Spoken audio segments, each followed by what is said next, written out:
On the next episode of Destiny 5, our cast members go a little bit deeper with their stories. I can take this all the way back to my childhood because I remember being a kid, and you know how the elders ask you, what do you want to be when you grow up? Like, you want to be a nurse or you want to be an accountant? I would say, I want to heal the world. I'm a little kid, I'm like 8 years old, and I'm talking about healing the world.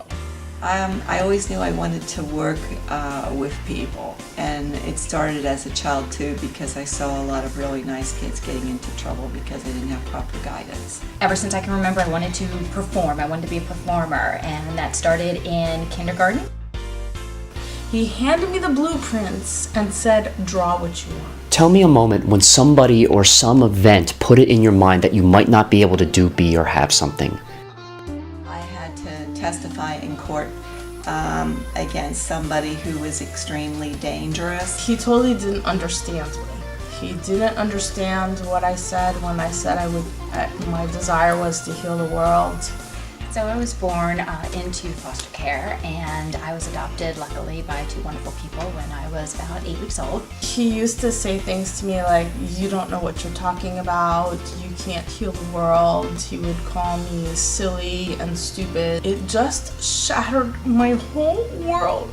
He threatened me, and all the guards in the courthouse, they were at the opposite end of the courthouse because there was a murder trial going on, and he jumped on me.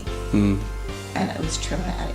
It totally damaged me for years and years, where I went into this crazy self-destructive mode. Took them up on it, and I said I'd like to find my birth mother. And of course, my mom, that kind of crushed her a little bit. I think she had always said that and never really expected me to say that I wanted to find her. And I found her. She was actually a minister up in New England. Were forced to fire me, and I loved my job, and I couldn't say goodbye to anybody. Nobody protected me. What was interesting is that I would go up there, and because she was a minister, she couldn't admit that she had sex out of wedlock. So whenever I went up there, I was always her niece as opposed to her daughter, which sucked because I felt like this is the second time she's abandoning me, and that was kind of rough. So. Months and months and months later, she actually tried to contact me, and at that point I said no. I found myself in an unforeseen dilemma. One team was opening up like nothing else and being very emotional and being very vulnerable, and the other team was still a little closed up and a little shy about doing these drama exercises.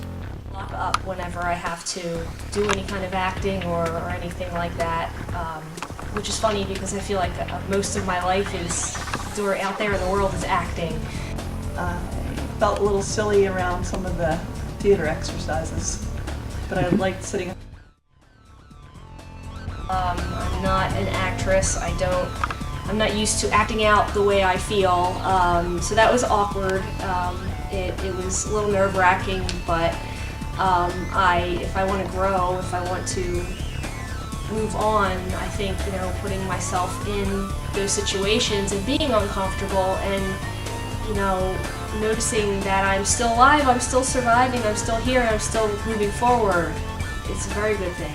It's going to take a lot of letting loose a little bit and not being so, afraid to reveal myself. So it was just by asking for help that these people started coming into my life. And my life will never be the same.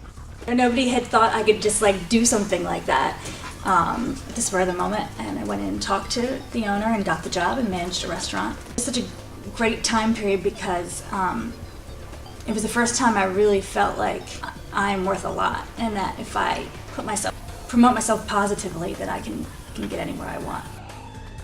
My 60-day quest is to teach 20 women how to define what they want in life and how to overcome the obstacles they put in front of themselves.